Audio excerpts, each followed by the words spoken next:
something that become a bigger issue as we keep moving into digital learning is the workflow that our students are dealing with in all the different classes can create a very high lack of clarity to them.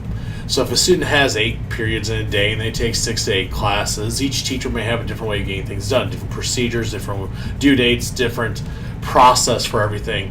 And this could get very confusing to a student if they fall behind, if they get confused, or they're gone for a day. And so our workflow, how we get things done in our classroom, has to be very, very clear to students, especially when we're using digital resources and anything digital tools.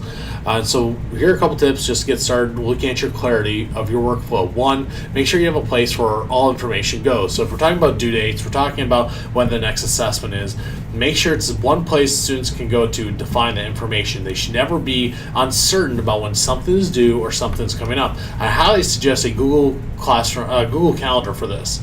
And the reason why is because if you create assignments in a Google Classroom, they automatically go to that calendar. And so if you put on that calendar every due date, when everything's due, next assessments, all that, it's clear to students when that is. It'll make it much easier for them to get that stuff done. Students can easily subscribe to that calendar. They can put it on their phones. They can put it on any device they have, and it can just be that easy for them to get to. And this also will be easy for parents to get to too. And that's, a big thing about if their parents are supporting them, helping them along the way, or anybody for that matter. We want to make sure they have one place to go to find all the information. So again, all due dates, next assignments, quizzes, all that, put in one place for students easily to be able to find. Number 2, reduce the steps for students to be able to get something done. I mean, we should be looking at that. If a student has to do like 10 different things to get one assignment done, that may be too much, especially if they get confused about what step comes where. So really look at those steps and have those steps clearly written out. So they know if they're supposed to do this first, have that stated. And so always look at ways we can make this simpler for students. Maybe put everything you need on one document instead of having like 3 documents for them to get something done. Or just having it where everything's in one place where they don't have to go to this site and then this site, then this site. Find ways to simplify that for students. Number 3, if you're using Google Classroom or really any LMS, make use of the topics tool or some built-in tool to organize it. So if I go to my Google Classroom here, I have topics over here. So every time I make a post, whether it's announcement, assignment, whatever, I can add a topic to it. And then students can easily go and click and find just those posts with that topic. So if you're talking about different units, you're talking about assignments, tests, and stuff like that, put them as one topic so that students can easily sort and just find those. This is going to make it a lot easier for students to be able to find out what they need to do. Number 4, have all outcomes clearly written out.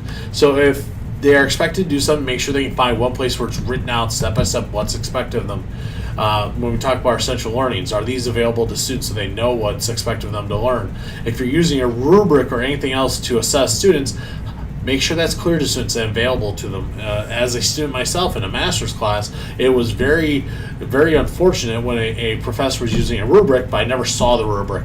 So all of a sudden I got a score and I didn't know why I got that score. I didn't know what I was being assessed on. Make sure that's available to students ahead of time so they know this.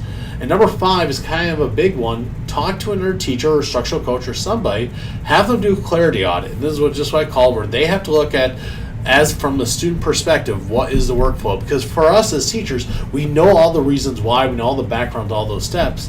But for somebody else coming to a room and acting as a student, they're going to be able to tell us from their perspective, are things clear or not? If the things aren't clear, they get confused, we have to find ways to improve that to make it easier for students to learn. We shouldn't be doing things that put obstacles in the way of student learning. Student learning should be the easiest thing to have in our classroom. So doing a clarity audit would be one easy way for you to be able to look at finding ways to make everything clearer for students so they can just focus on the learning and not have to worry about the process so much.